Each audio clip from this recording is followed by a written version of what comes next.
Good evening and welcome to Exchanging Notes, the interviews. I'm John. Today I have the privilege of conversing with Antonio Nicaso. Antonio Nicaso is an internationally recognized expert on organized crime.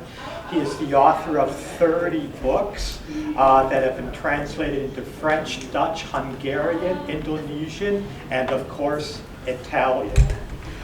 His titles include 1995's Global Mafia, 2001 Bloodlines, The Rise and Fall of the Mafia's Royal Family, 2015's Business or Blood, Mafia boss Vito Rizzuto's Last War was adapted into a television miniseries, Bad Blood, which was broadcast in 2017. Antonio Nicaso is also a noted academic who teaches social history of organized crime and the mafia and popular culture at Queen's University and St. Jerome's University. He is the co-director of the Research and Forensic Semiotics Unit at University of Toronto's Victoria College, sits on the advisory board of the Nathanson Centre on Transnational Human Rights at York University, and on the Expert Advisory Committee on Bullying, Intimidation, and Gang Violence in Montreal, amongst many other organizations. We are going to talk about all of this, but we are going to begin with the beginning, which is to say, Antonio Nicaso, thank you for dropping in. You were born in 1964 in Calabria. Tell me about the region you grew up in, the town or village, the people. But I was born in a small town by sea in Calabria, in the southern Italy. The town population was about 10,000 people, and my town was strongly decimated by emigration to the United States, emigration to Australia. I grew up in a two-room apartment, about 600 square feet.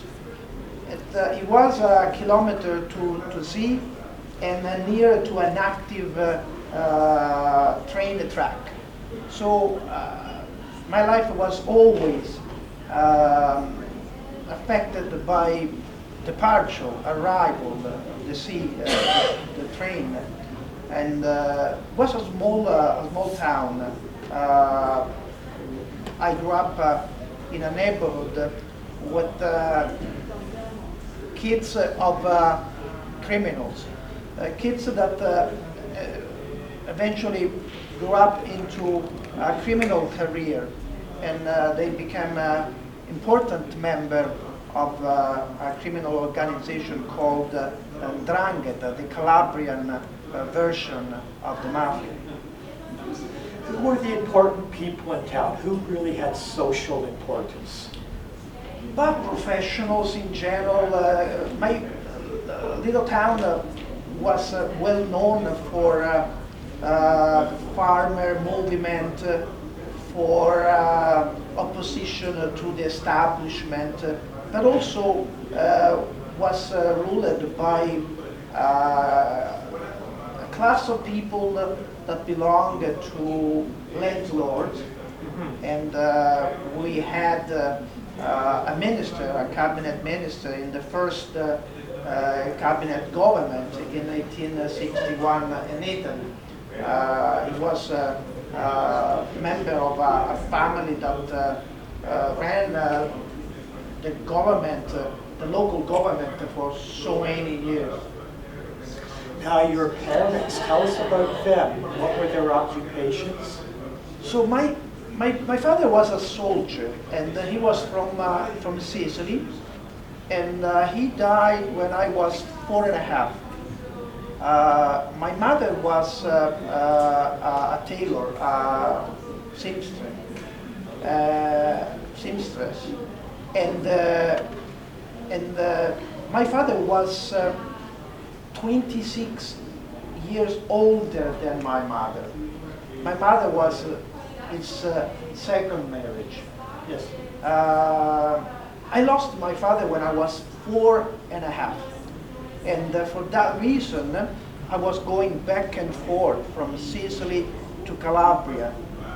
But when my father passed away, we decided to stay in the grandmother home. So I grew up with 3 strong women: my mother, my aunt, and my grandmother. And they impact my life.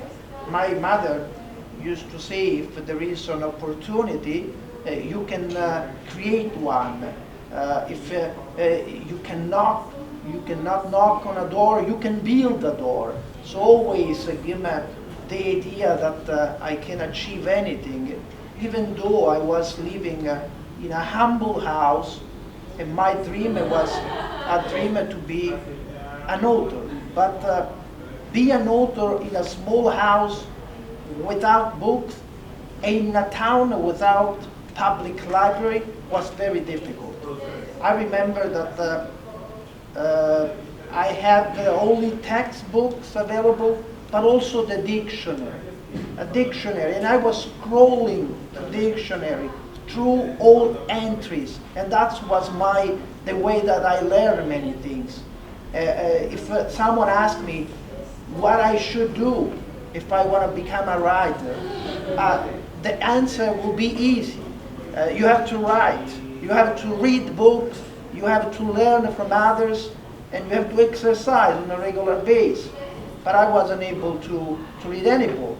I eventually started to read books when I was 13, 14, 15.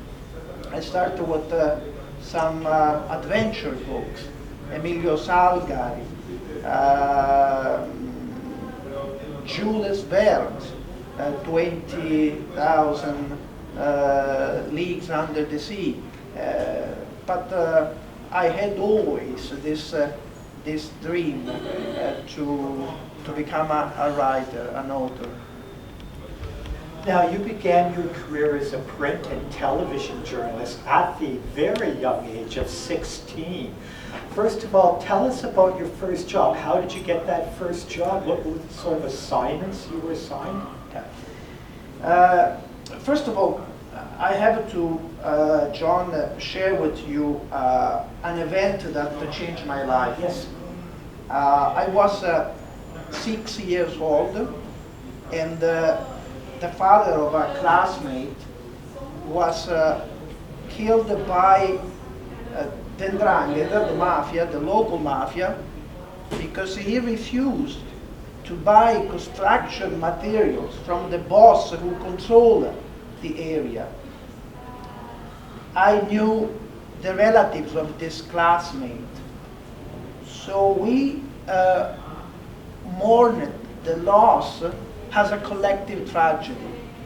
And at that age, we had to choose between indifference and knowledge and awareness. Many of us choose awareness, asking why that happened, why people are shot to death. And I think that episode changed completely my life, because since that moment I started to collect news clippings and put together everything that was available to me through newspapers, all the newspapers. The same way kids used to collect stamps or hockey players or soccer players. I was collecting news clips, putting together in this notebook. So when I had a chance to work, I was 16, and I traveled one summer 200 kilometers every day with the bus or with the train, just to talk to my idol, this journalist who was the expert on the mafia. He was working for a Sicilian daily newspapers.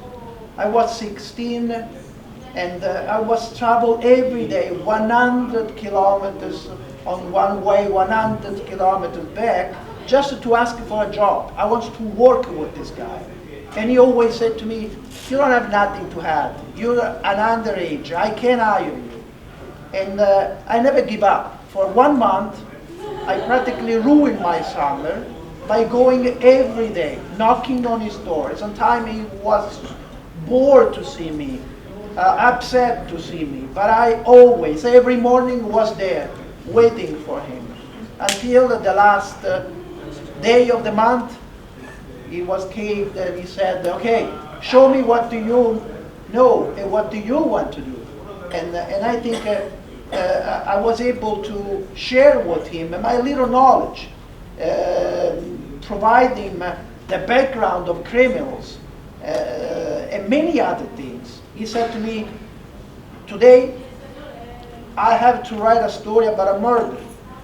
So you can come with me. And then you write your own story. I won't publish your story. I will publish my story. But I will read your story. And that's how everything started. I start covering crimes on a regular basis in a moment where in Italy, especially in southern Italy, there was a murder every day. 1, 2, 3. And I learned so many things.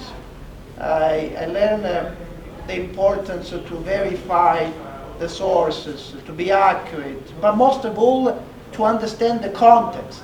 Because you cannot understand a mafia murder if you don't know what's going on, to know the family, which side they are taking. And everything started that way. But at the same time, because I wasn't able to make enough money, barely to pay for my train fare, I worked with for a local television. And that was worse because the owner of this local television was not very enthusiastic about cover crime stories. And I was obsessed with crime stories. There was a war, there was a family feud in a small town nearby my town, and one day a big shot was injured, was in an attempt murder. So I was going to cover, and he said, we can't release the name. But everybody was aware of the name, why we should not. And he told me, and he shared his concern. At that time, I was not able to understand the idea that we should not cover something that was on public eyes. But I learned many years later, when I eventually moved to North America. He was killed because he was related to one of the family involved in the family feud. A law-abiding citizen, a good guy, but he just was killed. He was killed just because his relationship with a family involved in a feud. And I understood his concern about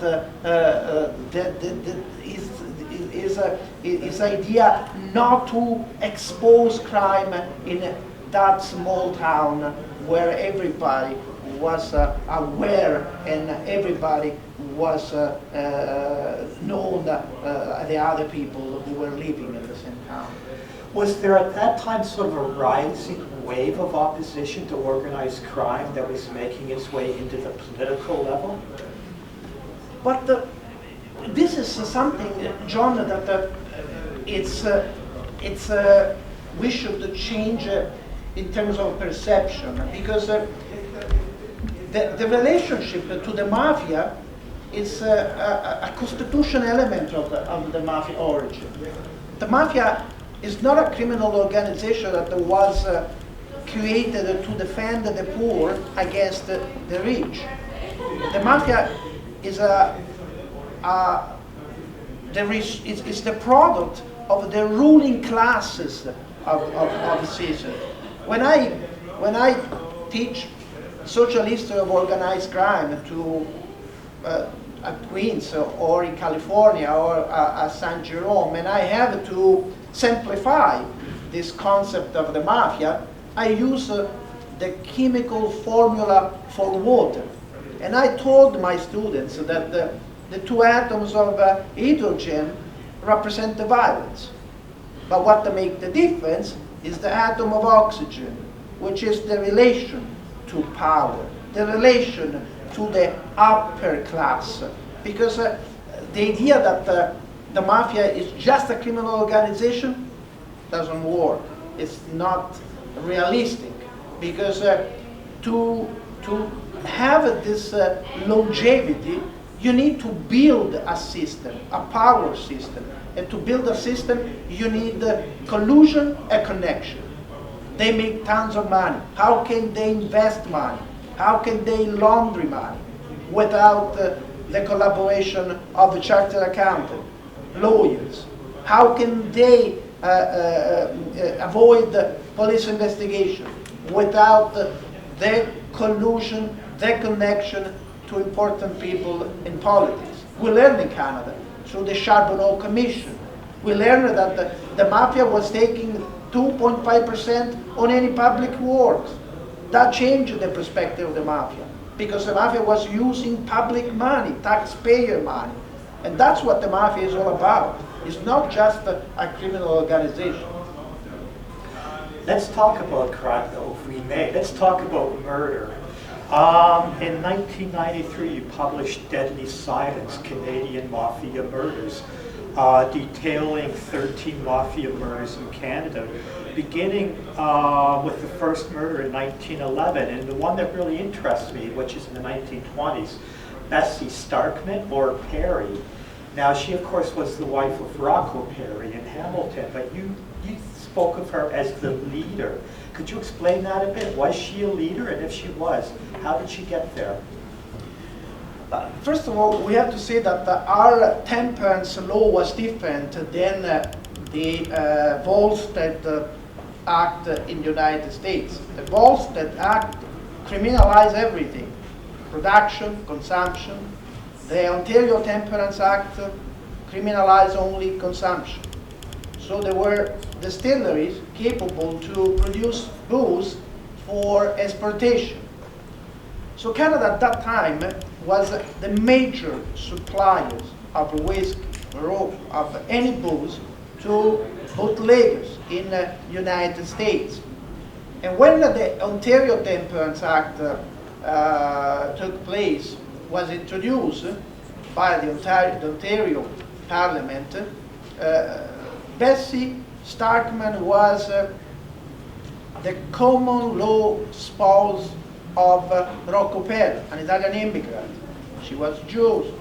He was an immigrant from southern Italy who moved first in the United States and then in Canada. So they understood the moment, the idea that the Ontario Temperance Act was a great opportunity. And so they put together this criminal organization ran by Rocco, but with the vision of Bessie Starkman. Now, when we think about the mafia, organized crime, we think about this testosterone-driven criminal organization, a machismo organization, but the brain, the mind behind the Perri organization was Bessie Starkman. And she was the first female boss in the world. If we want to see another one, we have to move forward with time until the time of Gisela Blanco. Gisela Blanco was the woman who masterminded the shipment of cocaine from Colombia to United States, and she was the boss of Pablo Escobar. But Bessie Starkman was the first female who ran a criminal organization. And she was killed in 1930, because at that time, after the repeal of the Volstead Act, but also the repeal of the Ontario Temperance Act, they had to move into a new source of income. And they moved into heroin, cocaine, in 1920s, in the 1930s. And so she purchased some heroin from a criminal organization in the United States, and she never paid for that drugs. And for that reason, she was killed. And while she was killed, Rocco started to lose his powers, and he had to run away in 1944, disappear. First move in the United States and then in Mexico. I learned that because I was able to change the course of perception of history, because everybody thought that Rocco Perri was killed in 1944 and dumped in the Hamilton Bay. But I was able to talk with his family, to convince them to share documents, memories with me, and I was able to trace back some letter that Rocco Perri sent to his mother back in Italy in the mid-1950s. So for that reason, I was able to provide a different version compared to the one that always thought that Rocco Perri was killed in 1944.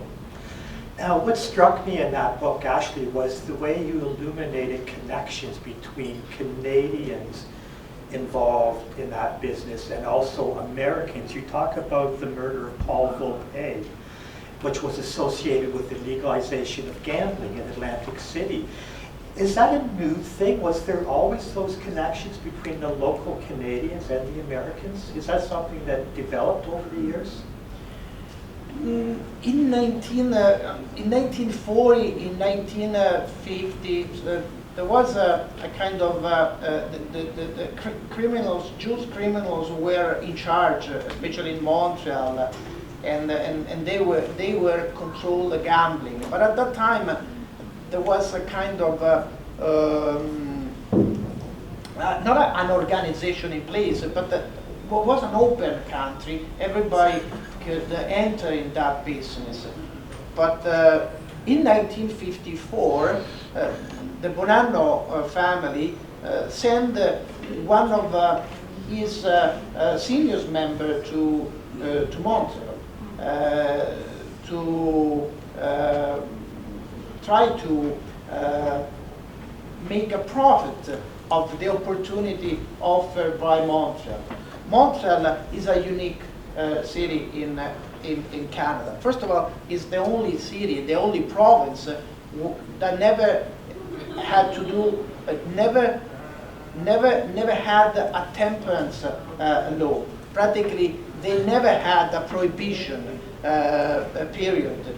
So Montreal was always a place where you can really have fun, and that's the perception that many people had about Montreal. If you like to have a good time, that's the place to be. And so the Americans send Carmine Galante in Quebec to try to arrange a structure, a branch of the Bonanno family in Quebec. And they identify a Canadian individual of Italian descent to be the branch manager in Quebec. And since that moment, Canada was a kind of an appendix of the Americans, to share money with them, to share decision with them, to inform about any decision with the Americans. So practically the New York families control, one of the 5 New York families control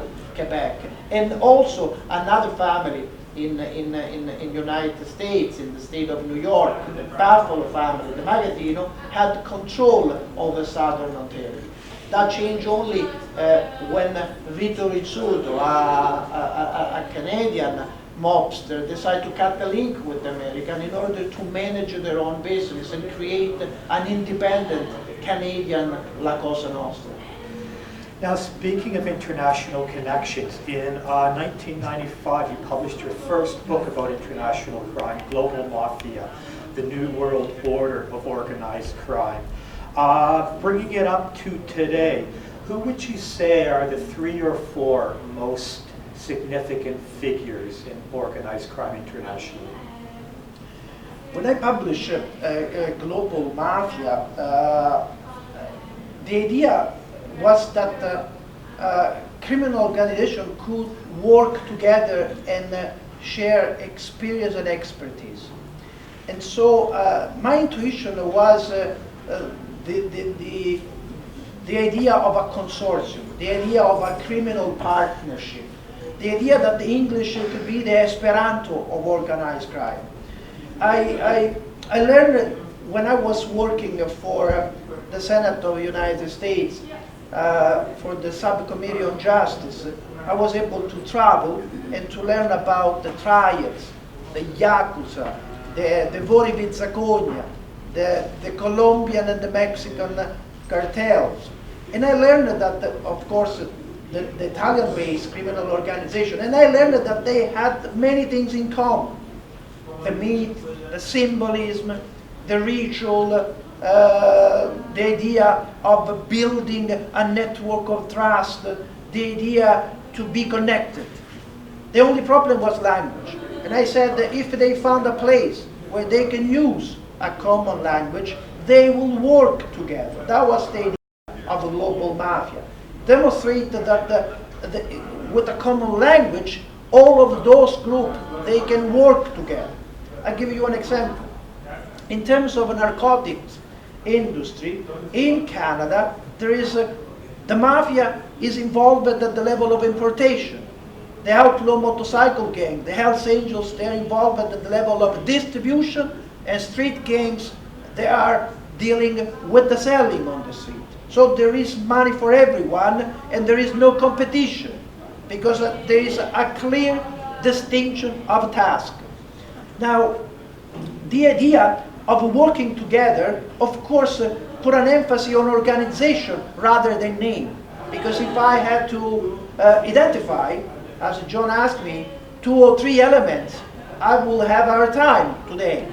Because the major people, the people that everybody knew, like Totò Riina in Italy, the boss of bosses of the Sicilian Mafia, he passed away. El Chapo Guzman, the boss of the Mexican cartel, the Sinaloa cartel, was arrested. And Vito Rizzuto, the boss of the Canadian La Cosa Nostra, passed away. So practically, at the moment, I think this is a transition period, and there is no one boss of the same charisma, with the same name, with the same background. But I see more aggressive people, people capable to use better new technology and globalization. And I think that's what we see today. More than a big name, a consortium of people, a cartel of people. People that work together and to put together experience and expertise. Has there been an evolution then in the type of person you would expect to have a position of importance as opposed to like a criminal who's worked his way up? Might it be a banker who's kind of worked his way down? But in Italy, 10, 15 years ago, we learned that at the top of some family there were professionals, lawyers, architects, doctors. In 1950, the boss of the mafia, the boss of the bosses was a medical doctor, Michele Navarra. Sometimes we have this perception that criminals are just people without an education, but that's not the case. Even back in time, we had in some criminal organization criminals with an education, with a social status. But I think we have to distinguish because for example, I don't want to generalize, but the criminals from Eastern Europe are really good with computers. And that's what they provide as a service to many criminal organizations. There are people, for example, able to provide techniques in terms of money laundering. And there are people that are able to provide violence. So create and identify a profile of a criminals today, it's very difficult. Of course, they use new technology, they use social networks, social media. I can see they have account on Facebook, and they sometimes send threat to people through Facebook, and try to portray themselves in a different way. So I think what we should take in consideration is that the mafia, criminal organization, evolved like the society, so change. It's not always the same.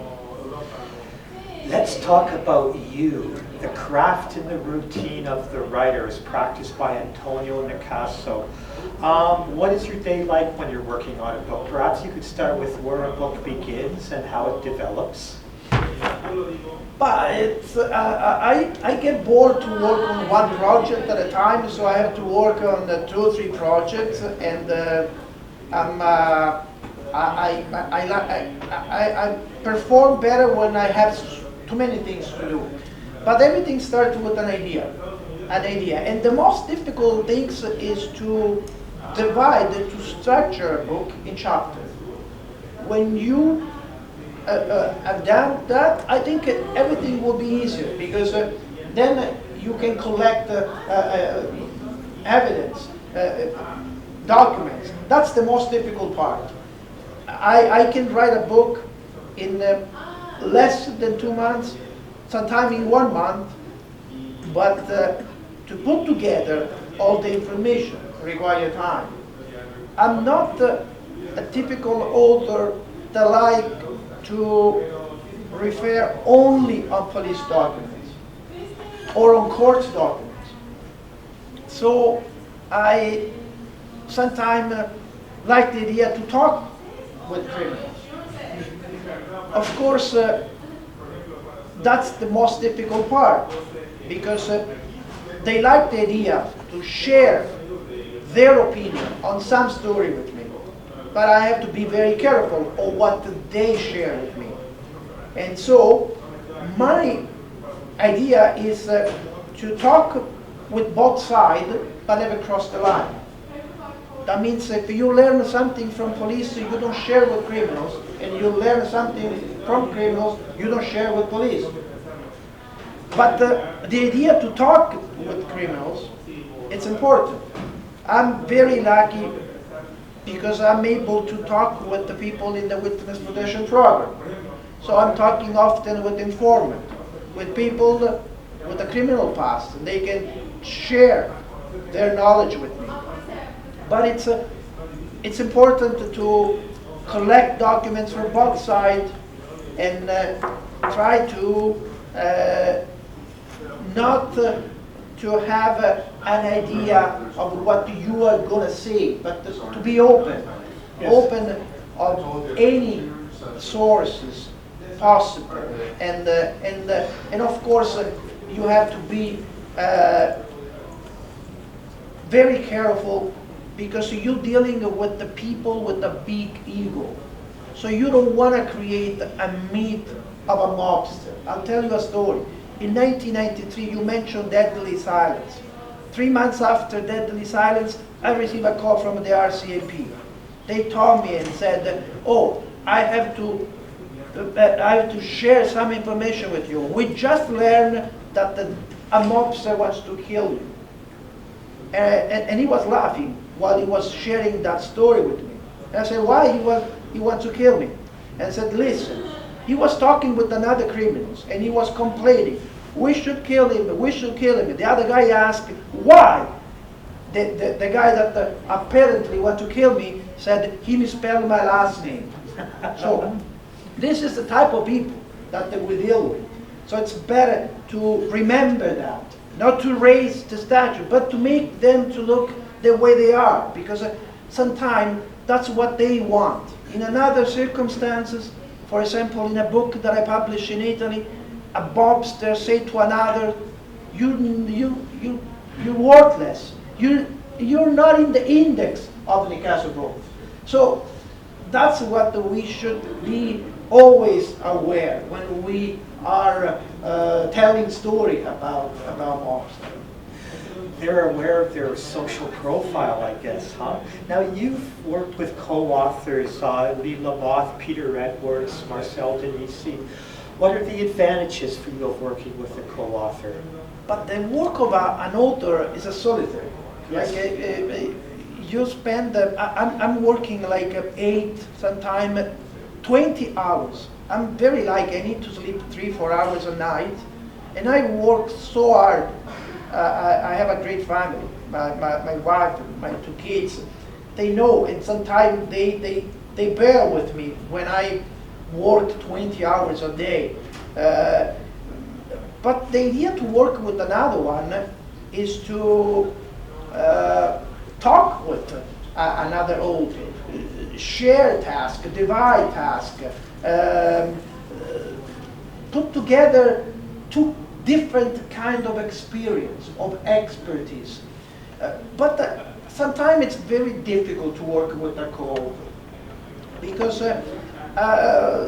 if you find someone that he's on the same page, everything is fine. But if you have to every day to fight over the way we have to structure a period, what we should do, it's really a frustration. It's frustrating. So I think the idea of a co-author has a pro and con. Yes. I like to work with some people. I'm, for example, publishing 11 books in a row in Italy with a childhood friend, and we were all agree on something. We were all on the same page. He's the leading prosecutor against the mafia in Italy. I have my expertise. We combine 2 different expertise and experience, and we are doing, I believe, a good, a decent job to make people aware of this other mafia. A mafia is more powerful than the Sicilian mafia, but it's a mafia that people are not aware of, and it's a mafia with international reach, international ramification, called 'ndrangheta. And isn't it, anonymity, I guess, is an important factor. And the reason why I bring that up is that in 2001 you published a book called Bloodlines, The Rise and Fall of the Mafia's Royal Family. Concerning a mafia family, I won't try to pronounce it, I hope you will, but you refer to them as the Mafia's Rothschild, but they were run by a man who was living in Woodbridge, who was accidentally recognized on a surveillance tape by a policeman. Now I'm interested both in how they got to be so preeminent, and also in Project Omerta, which was the project that undertook to bring them down. Could you talk first of all about this family, who they were, why were they so eminent, and why was he in Woodbridge? Now, when we think about organized crime, we have to make a clear distinction. The Sicilian mafia is based on functional friendship. There is no relation among them. The base is not, the structure is not based on blood ties. The Calabrian mafia, unlike the Sicilian mafia, is a criminal organization based on blood ties. They are all connected, all related one to another. That's why it's more difficult to infiltrate the Calabrian mafia. Betray someone in the Calabrian mafia means betray your own blood, and it's unthinkable. Now, if you put in front of you this idea of a structure based on the functional friendship, you have this family, Contrera Caruana, which is the only biological family within the Sicilian mafia. Yes. So they decide not to be territorial, not to live in one place, because when you run a criminal organization, you have to be territorial. You have to control a turf. But they decide not to control any turf, to work as brokers, to provide services. So they practically move all over the world, from Brazil to Venezuela, from Mexico to Canada, from England to Asia, everywhere. Cyprus. Imagine at one point they were dealing with the gray wolves. the organization that tried to kill the Pope, John Paul II. They were buying heroin from them. So this family, this only biological family within the Sicilian Mafia, were providing service to all major criminal organizations. They were capable to buy cocaine in tons and provide money laundering techniques. So this guy was the most wanted man, one of the most wanted men in the world, Alfonso Caruana. He was living in Woodbridge with his family, and the Interpol was looking for him, but they had their own picture. So they were looking for someone, but they don't have a picture to identify, so he was a ghost. Until they were able to intercept a conversation between another mobster and his wife. This mobster was in the hospital, and he said that we cannot attend to the wedding of so-and-so. And so police learned about a possible wedding of the daughter of this mobster called Alfonso Caruana. So that everything started with that interception, and everything started with the idea of finding that link accidentally, and so they were able to investigate this criminal organization, putting an undercover agent and practically dismantle the organization and send back Alfonso Caruana to Italy because he had to serve 21 years in jail for a previous conviction. And that was Project Omerta, which was an international sort of thing. What could have gone wrong? I mean, was the secret to infiltrate and get information? Was that the primary tactic of the organization, of the operation? I think they feel too confident, you know?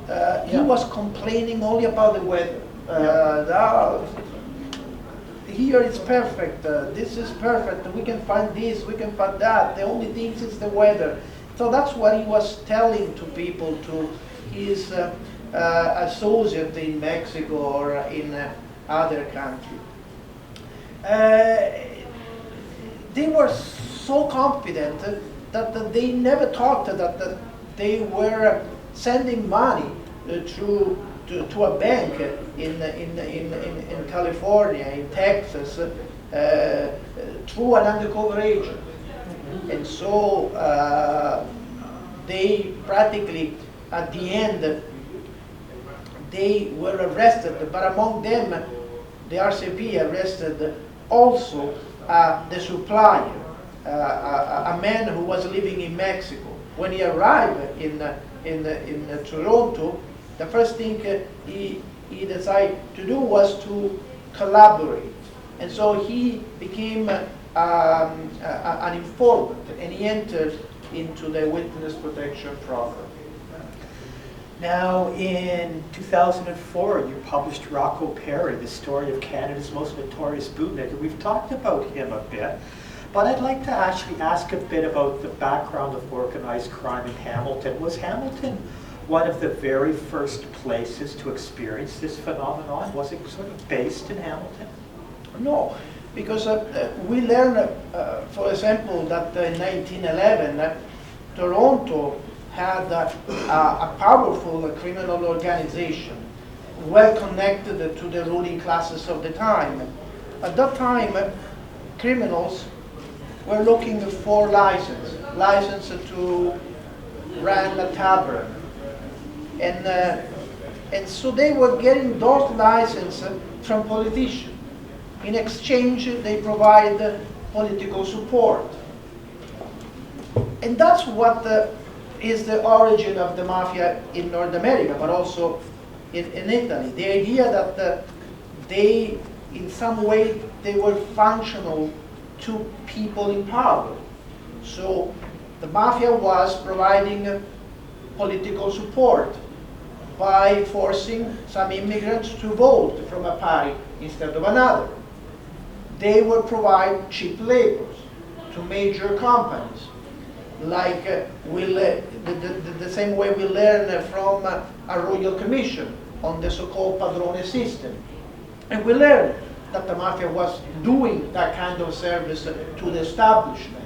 So practically Toronto was one of the first places with Montreal that experienced that idea of mafia, the mafia connected to the ruling classes.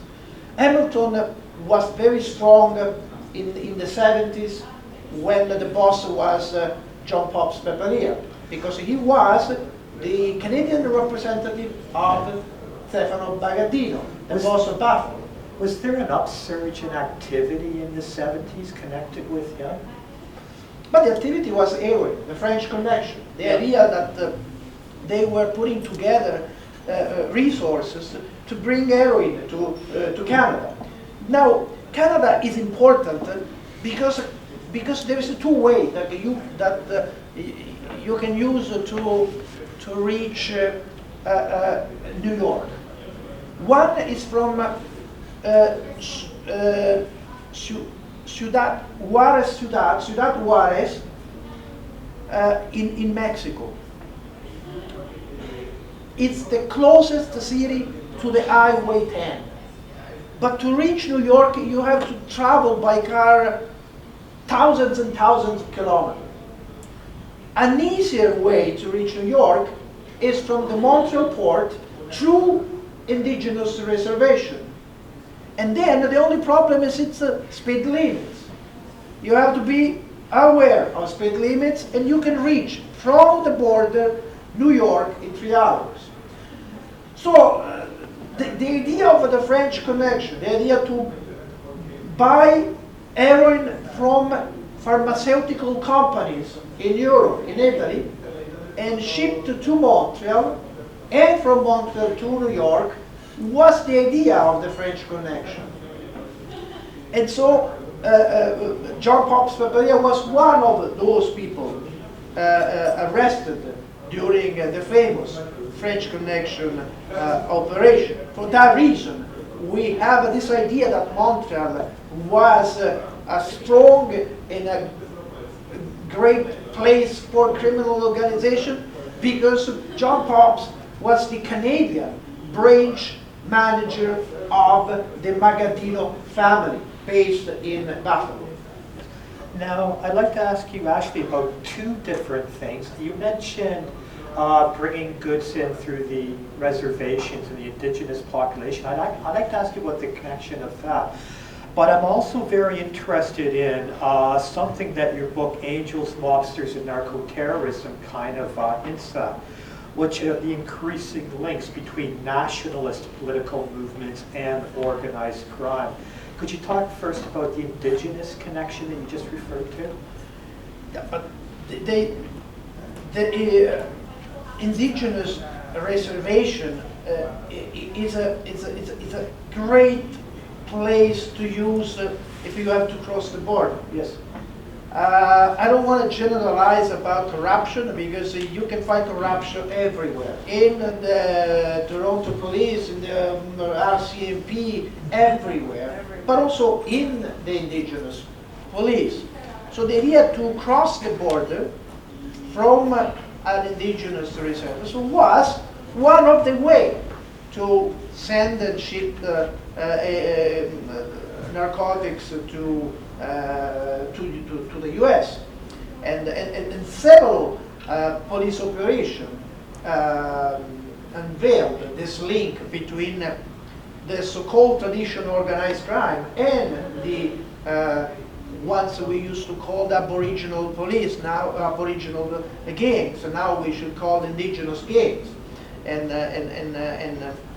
we saw that kind of connection in many operations, including the famous and noted Colosseum operation that exposed the link between an indigenous gang at the Awasasne reservation and the Montreal Mafia.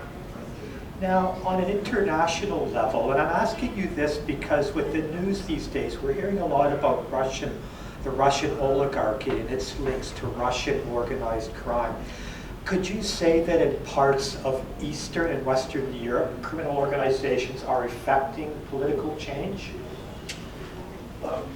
Definitely yes, in the sense that after the falling of the Berlin Wall, many criminal organizations decide to invest money in the Eastern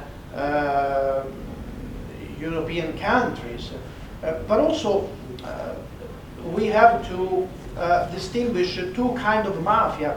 Before the falling of the Berlin Wall, there was a mafia called the Rizzuto. That was a product of the Gulag. It was a kind of a fraternity, a brotherhood that with a long history. At one point they divide because some decide to work with the state, others decide to remain in their traditional vision of the world, not to have any contact with the institution. But what happened after the falling of the Berlin Wall, after the perestroika, the state had difficult time to protect and define property rights. And so in that transition period, transition to the market, some criminals, people capable to use violence, offer a kind of private protection. This is yours, I will protect you, you pay. And so in a moment during the transition to market, the moment where the state had very difficult time to define property rights, a new kind of criminals took place. And there were criminals that remained unemployed after that. There were people who used to work for the KGB, and people that used to work with the Soviet establishment. And then they lost their job, and so they start to work together, create a new kind of mafia, this post-Soviet mafia. And it's a very strong mafia. We had some element of those mafia. Imagine at one point they had an opportunity to buy the title of parliamentary assistant for $2,000, for the equivalent of $2,000. And so they were going everywhere, trying to propose investment, even to the Premier of Ontario in Canada. They show up with a business card of a parliamentary assistant, propose an investment to build a casino. At that time, there was the idea that the private could invest in a casino. And practically, that was the way of doing business. The idea that they had money, tons of money, and they were able to invest money worldwide. And we had an individual, the brother-in-law of the most powerful Vito Rizzuto of the time. His name was Sliva. And when he passed away for natural causes, we learned that he supported all kinds of politicians in Canada, because so many people received money from him. But because he was not legally married with anyone, when he passed away, all of those politicians who accept the money from Sliva, they were not able to return the money to someone. So the idea of those people capable to enter in a country and immediately get connected with important politicians, support the political campaign, funding political campaign. That's the aggressive way of doing business. On that note, let's talk a bit more about Canada. First of all, when did you move to Canada, and what brought you here? And does Canada mean the same things to you now that it did when you first arrived? But I left Italy, and this is the reason of my broken English. I never studied English. I left Italy in 1989. I never thought that one day I was going to live in another country. But in 1989, I survived a car bomb attempt. And so my life changed, because I was initially relocated to the United States. And then in late 1990, I moved to Canada. So it was not my decision to live in my country. I was forced to do so. And so I had to learn English without the idea of learning another language. But I was practically forced to do so because I really liked my country. I really liked the idea to continue working in my country. But that was not possible any longer, so I had to move, first in the United States and then in Canada. Of course, when I was in Canada, I found this beautiful country. Despite the weather, the winter weather, I love it. So I married my wife, Canadian. We have 2 kids, so I have more reason to love this country. But there was another reason. But many people, common people, won't perceive it that reason. So when I was working in the United States, they sent me all over the place, all over the world, to cover and to learn about other criminal organizations. When I came to Canada, I was amazed because I felt like a child in a candy store. All criminal organizations were here. So I could learn about them because unfortunately every major criminal organization has a branch in Canada. And so that was another reason that I decided to stay and to use Canada as a laboratory to learn more about this idea of the criminal partnership, the idea of a strategic alliances between different criminal organizations. Now, contemporary Canada. Let's talk about Canada right now. What do you think we're getting right, and what do we need to work on? In terms of legislation, we are not doing well. We don't have, I think, the right legislation to fight organized crime. I think Canada is the best place to invest money. Until 2002, we were the only country in the G7 without a currency law. So everybody could bring money in cash without limit. That changed. And so now we don't have a currency legislation, but still Canada has several legal loopholes. Another exception was underlined recently by Transparency International, a Berlin organization fighting against corruption worldwide. And they said that we are the only country in the world with some kind of professional that they don't have the requirement to report a suspicious transaction. So any professionals, they have the responsibility to report if they see any, or if they dealing with someone that is trying to move money in cash or any kind of suspicious matters. But we do have lawyers and public notaries in Quebec, and they don't have that kind of requirements. Also, another thing that we should consider is the fact that in Canada, it's possible to buy a condo, a home, without revealing the beneficiary owner of that property. So we have in Canada at least 57% of the property owned by shell companies registered outside of Canada. If you go in Vancouver and listed the 100 most expensive homes, you see that all of them belong to companies, foreign companies.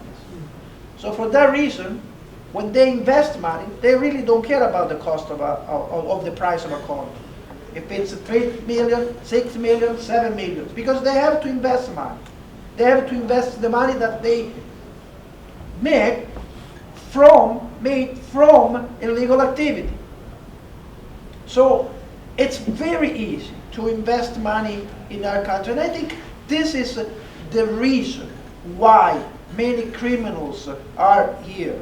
Not to control the turf, not to control many other things. Of course, they are involved in the drug trafficking, but most of them, they are involved in money laundering, investing money. That's what Ontario provides, more than any other province, British Columbia, Alberta, but more than Quebec, Ontario is the place to invest money. Now, you're fairly involved organizationally and academically. The one thing you're doing that really interests me is that you are the co-director of Research and Forensic Semiotics Unit at U of T's Victoria College. Could you first of all give me a brief explanation of what forensic semiotics is? And are there commonalities that you find in forensic semiotics? Are there geographic or universal commonalities? More than money and power, symbolism, ritual, myth, fuel the mafia culture, the culture of criminals. A myth, a ritual provide a sense of belonging, an identity.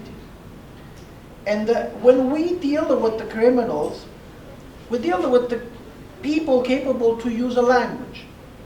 And sometimes it's not a verbal language, but it's a non-verbal language of communication. So you are able to understand the hierarchy, the structure of an organization by looking at those individuals. For example, if you know how to read graffiti, you can avoid clash, because sometimes they use a wall or a corner of a school. They compete over the turf. This is my place, no, this is my place, and so they start writing on a wall until there is a little space. And if you are able to understand what they are doing, you can avoid violence. The same is with tattoos.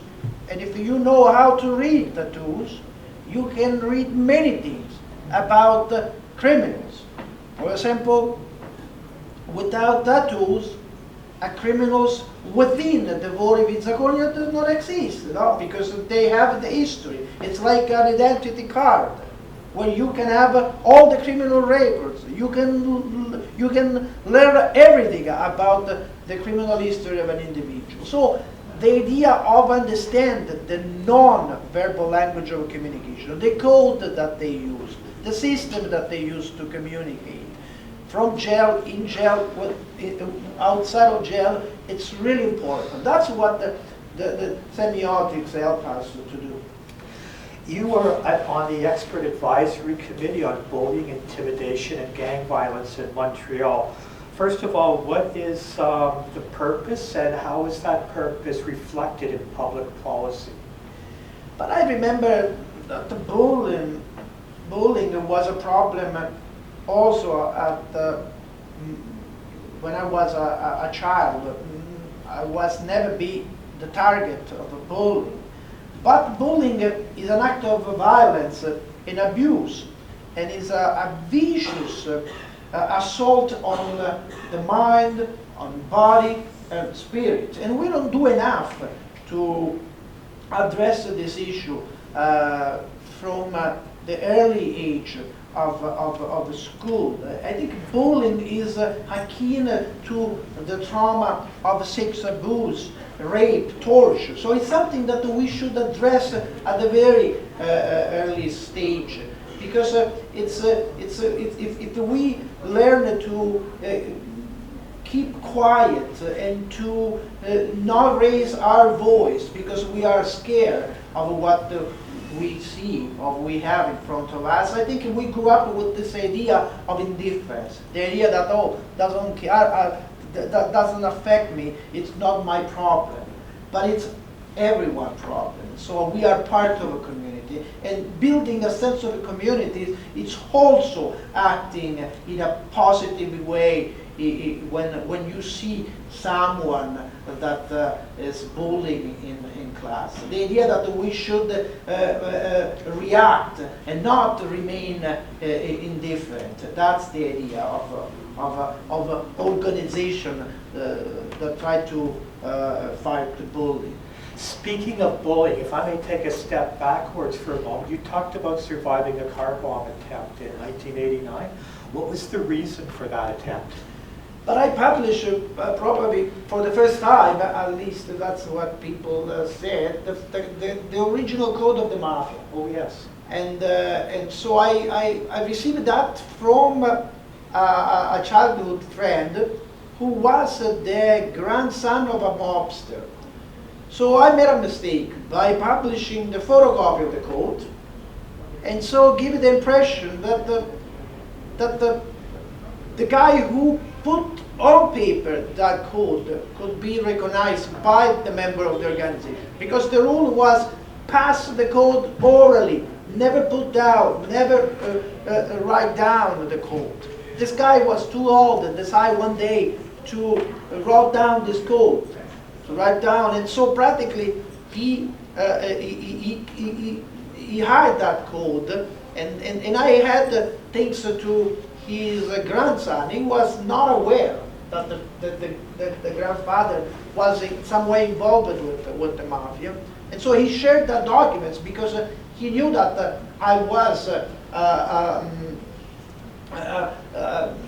I had this idea of covert organized crime, and so he thought that document could be useful in some way. So I published not the content, but the photocopy of the code, and apparently that's what the police told me. That was the reason that they tried to put a bomb under my car. Now, the importance of a code of honor and rituals really seems to belong more to a social organization than a criminal enterprise in the way that it gives one a group identity. Is this part of the problem when dealing with organized crime, that you're dealing with a social phenomenon? You're absolutely right, because symbolism, myth, and ritual, as I said before, fuel the mafia culture, create the sense of belonging. For example, Robin Hood stole from the rich and gave to the poor, but the most important thing is the notion of stealing that was justified when there is an honorable means. No? And those type of things. The idea that a myth, it's important because it helps them to build a self-image, an image of themselves different of what we perceive, to portray them as men of honor. I don't know if you remember the opening scene of The Godfather with the Signor Bonasera, who's going to see Don Corleone because he was disappointed because the two young men who attack the daughter of Signor Bonasera walk away, receive 3 years, but they did not have a criminal record, so they practically walk away free from the court. And so he went to see Don Corleone because he wants justice. And so we opened this movie with the idea that Don Corleone provide justice, another sense of justice. And because he's a just man, a man that able to provide justice, and because of these two individuals just injured the daughter of Signor Bonasera, Don Corleone said, "We are not killers, we are not murderers." So he appointed Clemenza to give a lesson to the two young men. And Clemenza in English is clement. So we learned that the boss is clement, use clemency. And so we learned that the mafia is capable to succeed when the state fell. And that's what they want to do. The idea, for example, that Don Corleone was against the drug trafficking, it's another way to portray the mafia in a romantic image. You talked about the Calabrian mafia, that the family ties are very important as opposed to the Sicilian mafia. Is that the reason why the Global Mafia has seemed to become so dominant in the past 20, 30 years?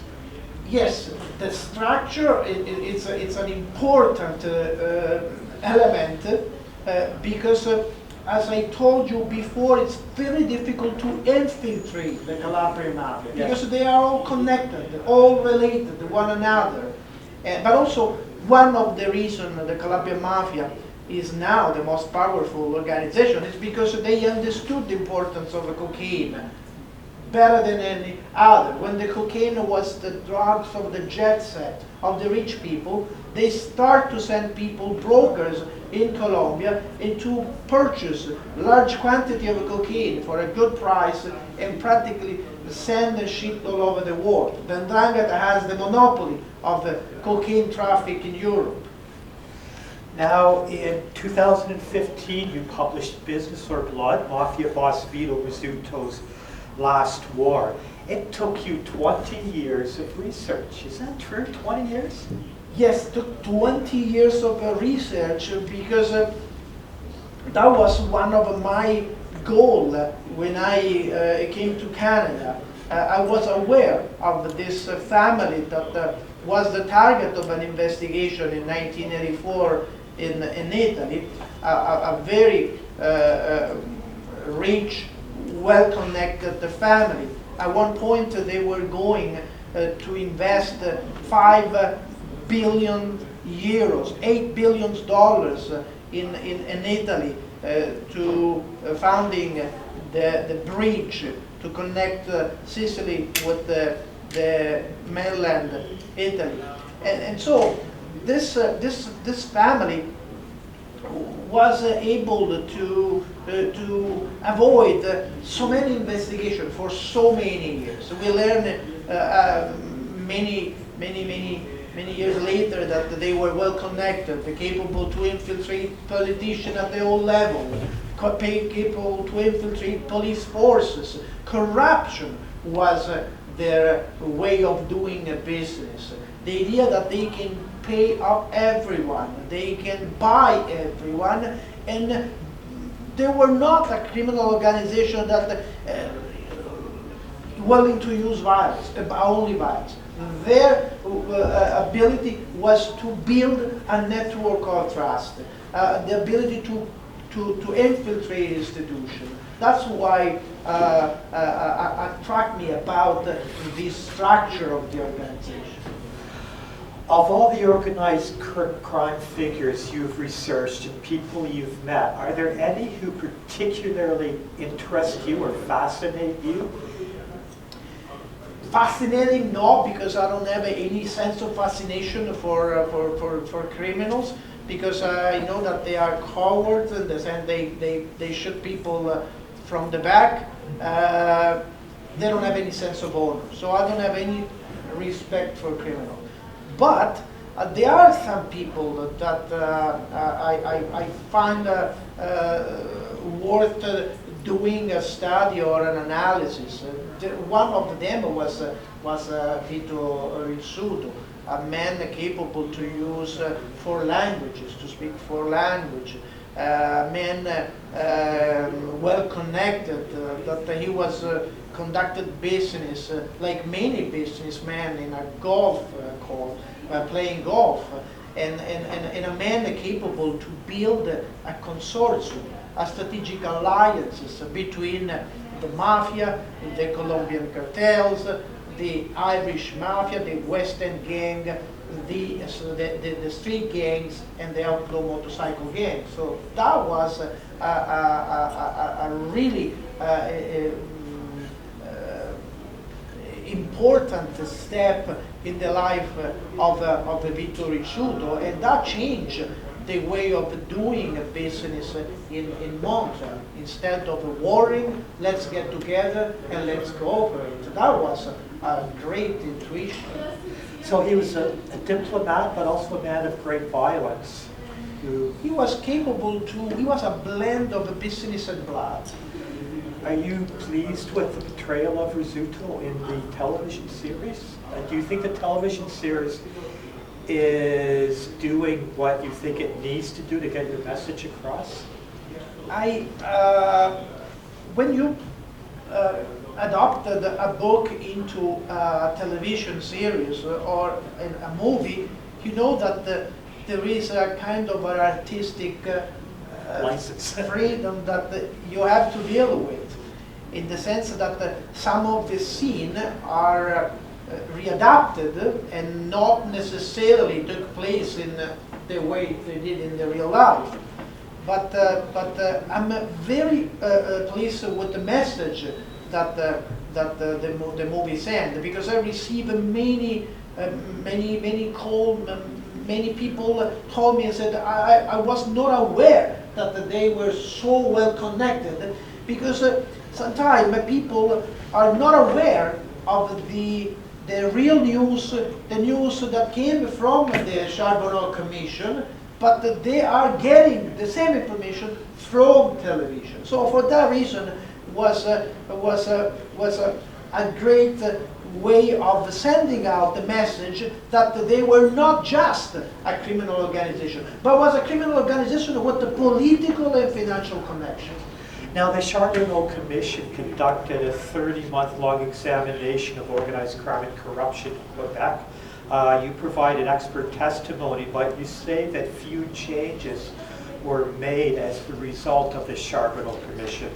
First of all, why weren't there any changes made if they were necessary? And second, what changes in policy and law on national and international levels are needed to lessen the influence of organized crime?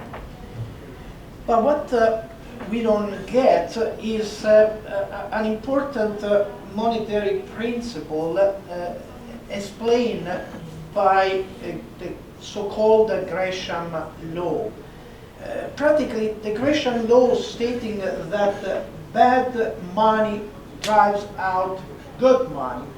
And that is what we don't get in Canada. The idea that the people are coming and invest money, people corrupt a politician, people are able to deposit money in a branch, in a Caribbean branch of a Canadian bank, and use that money as a collateral to get a mortgage, to get a loan in Canada, and to build anything, whatever he wants. This is a really something that we don't get, because if I deposit money in an offshore country, in a branch of a Canadian bank, in the Caribbean, I don't have to tell where the money comes from.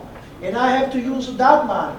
100 million deposit in that branch. I can go in a branch in Toronto and ask for a loan. And that's what I share with the Fintrack during a conference, and that's what they told me about this new strategy of dealing with the money.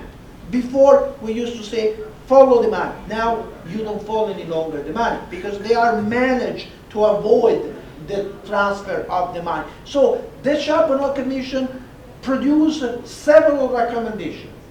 Their recommendations were never accepted or adopted, and the Charbonneau Commission followed the same pattern of the Weisberg report, the Weisberg Commission. We had the same problem in the 70s in Ontario about the infiltration of the mafia in the construction industry. If you are going to see the report, the people named in the Weisberg report, now they are all recipients of the Order of Canada. So nothing changed. They were awarded rather than be punished. So this is, unfortunately, the frustration. I testified before the Charbonneau Commission, but I think it was a waste of time.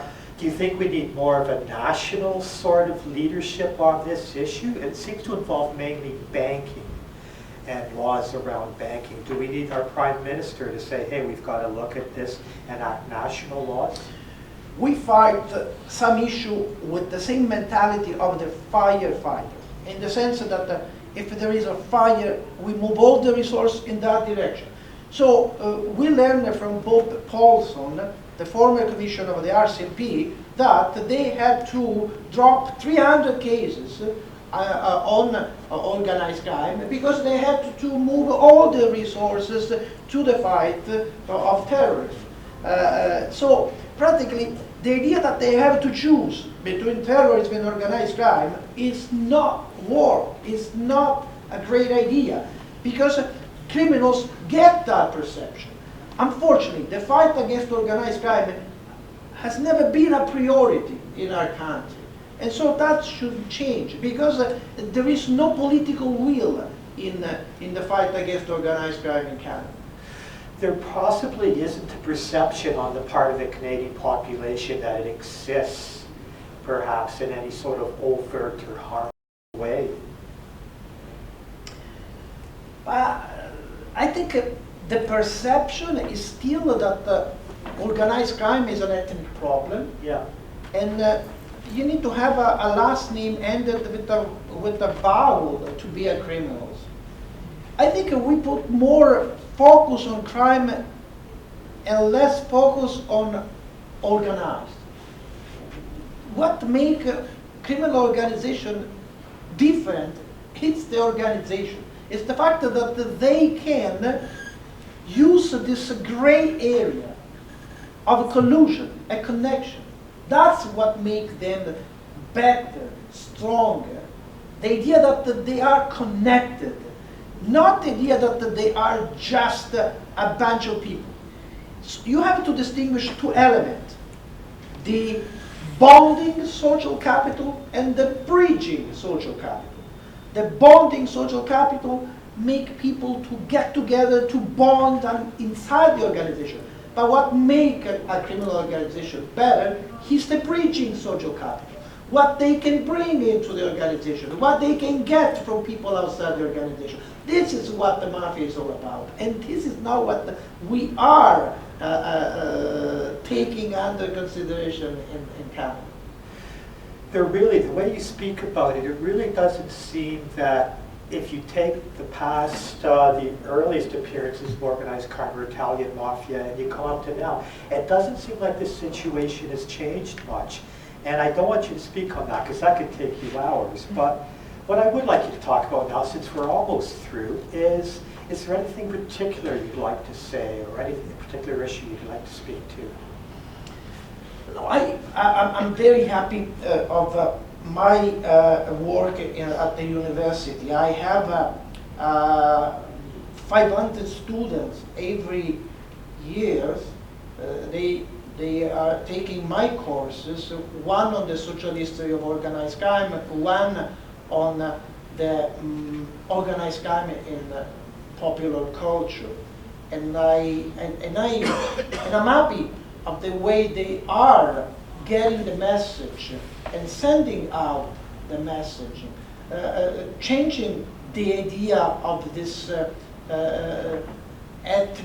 social ethnic theory that before they were Irish, then Jews, then Italians, but always people from outside, always people that brought the crime with them. The same that we did with people from China. We used them to build the Pacific Railways, and then they imposed a tax on them. So the idea of to imagine that the problems are always things that are coming from outside of the country is wrong. And so I think that's what we should change in the perception. Because even if you conduct a survey today, they will tell you that organized crime is about Italians. I was yesterday to a conference organized by the Queen's alumni, and one lady came to me and said, "Oh, I'm living next door to an Italian. Can you please tell me if he's a mafioso?"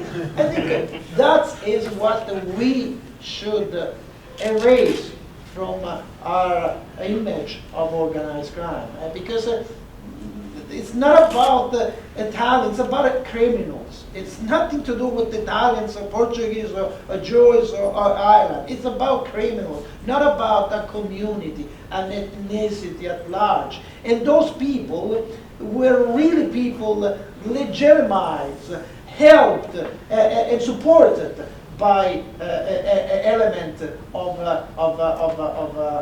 the establishment. Yes. Professionals that we are pleased to call friends, but in the same way they are working, helping out those individuals when they need to invest it to launder money. We have seen the enemy and he is us. Is that what you're saying? I think that was the best intuition of a Robert Francis Kennedy. Yeah. Before that, there was the alien conspiracy theory, the idea that the criminals brought crime with them. Robert Francis Kennedy understood that the enemies are within. And thanks to his intuition, the American introduced the RICO statute. Yes. When we decide to introduce the anti-gang legislation, we should copy that model. We invented a new model that is worthless. Antonio, I'd like to finish up with one question I ask everybody, so don't be worried about this. You don't need to check underneath your car when you leave tonight. W.C. Fields proposed that his epitaph read, "All things considered, I'd rather be in Philadelphia." Rodney Dangerfield's epitaph reads, "There goes the neighborhood." What would you like your epitaph to read? I cannot be so funny. So maybe with the courage of fear, always look up. Always look up. Thank you, Antonio Nicaso. We have maybe about 3 minutes for questions. Right there, please. Yes. Mr. Antonio, sir, I have a lot of questions, but I'll narrow it down to how many? 1, 2, 3? Please, just one. Oh, gee, I have a hard time deciding. Targeting. Are the United States, MI6 over in England, and also now in Canada, are starting to use illicit, illegal, covert espionage to target individuals for any multiple purposes, usually done by men with power in the community or with financial means, and often within the judicial system. They're targeting people and hanging a label on them to get away with their crime, connecting them to mafia and illegal behavior and things like this. Do you know about these sorts of things? No. It's on the rise, Yes, targeting yes. ex-wives, ex-girlfriends, ex-business Yes. partners, and anybody that they have problems with at casinos, and you name it. Yes. Yes. No, I remember. I remember the blacklist in Nevada. I remember too many other things. But I'm against any kind of labeling. So the idea that you can label a community, label a person, it's always wrong. Because I think we should understand what the organized crime is all about. And if we do understand that, we will change the strategy and the way to fight criminal organization. And you're right. We are going only against the people at the low level, especially in Canada. The worst crooks are in the judicial system. Everybody knows that. We don't focus on the people that help the criminals to succeed, and that's how the strategy should change. If we want to really fight organized crime, we have to take the money out of crime. Okay. So we implement. But what about targeting? Are you I'm aware going of to actually targeting? cut you off. I'm sorry. You're I'm aware going of to cut targeting. you off. Okay. It's right there, Thank sir. you. Sir, I'd like to thank you very much, and I'd like to make a comment and then a quick question. I just recently read a couple of your books, Piccolo Gaspi, but in English, and Blood and Business with Blood. And coming from northern Quebec, I watched, when I was in the mid-70s, watched La Seco on television. Yes. It was so fascinating, and Charbonneau as well, where you actually see the people, and you can see their body language. It's a terrific thing, and unfortunately the Charbonneau Commission, nothing's happened. But the other thing was that you regroup by reading your books, is because all the incidents, you know, and I was in Montreal when Violi was shot and blah, blah, blah. But when it's in your book, it's like it brings it all together. You go, oh my God, it's like you make the connections for us, you know? And my question is, what are the qualifications one needs to take your course? I don't think there is any qualification, rather to pay the tuition fee. I think it's for undergraduate at Queen's, but Oh, it's at Queen's. I think you can attend without paying actually tuition because you don't want to pass a course. You just want to be an auditor of the course. And the problem is the distance. It's 270 kilometers far away from here. Traveled it many but times. if you would like to join my class, you are welcome. And you are absolutely right. The difference between the SICO and the Charbonneau Commission was about the individual. The SICO was able to put on stand all the criminals, while the Charbonneau Commission failed. Vito Rizzuto was alive and free, but he was never called to be on the stand. And thanks for the comment you made. Organized crime is about connecting dots, and if you are able to connect dots, you can see that there is a strategy behind any criminal organization. And the structure and the ultimate goal is power, because money is functional to power. And so that's what we should consider when we deal with the criminals. It's not just an organization that wants to make money. The money that they make is functional to power. They want to reach power. So they need to use connection to corrupt, to infiltrate. I remember an article published, not because I was there, but I remember reading an article from an archive. Was in early '60s, and that was an interview of the Toronto Star with Robert Francis Kennedy. The title of the article, what criminals used to do with guns, now they can do with lawyers. So that was the sense. And that was at the beginning of the '60s. I don't want to criminalize and generalize lawyers. They are good people, bad people everywhere. But there are some professionals that they don't use any particular way to approach business, and in that way they help criminals to succeed. But his father, his father was also a bootlegger. Thank you. Right there. All right. So I have a very quick question. Apparently, you are writing in your second language. Can't hear you. How do you overcome that barrier?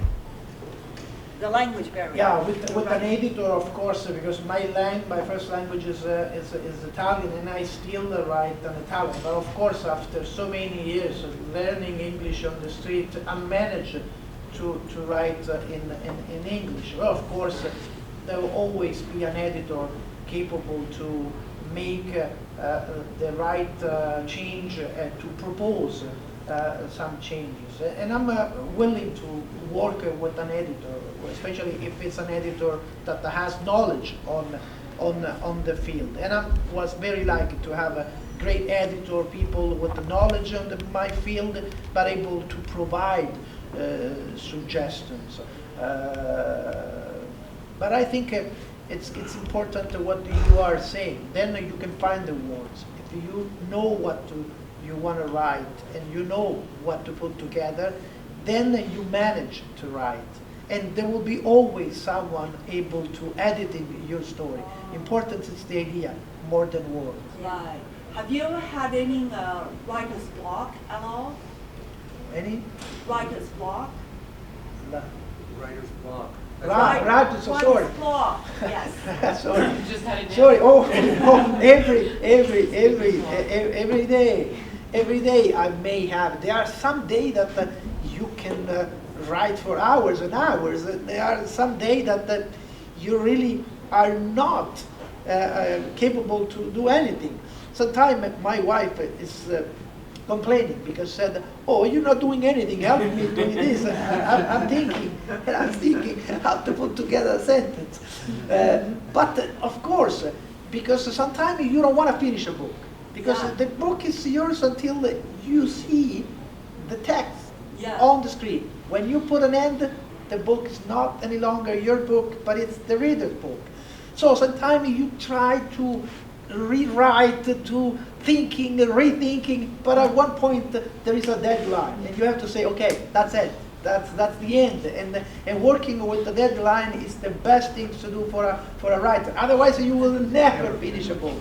You always go there, try to change a period, try to improve a story. But unfortunately, the deadline is what it's our worst enemies. And because I started as a journalist when I was 16, deadline, a daily deadline, was practically a way to put a discipline in your work. Because you know that the 8 o'clock, 9 o'clock, 12, 11, whatever, it's the end of the time available. And so you have to deliver the story. Antonio is selling copies of Bad Blood, The End of Honor. They're $20, and he will sign them for you if you would like a copy. Thank you all for coming out. Please keep your eye out for an upcoming interview, which I think is on September 17th, with crime author. Now I'm Steve Burrows.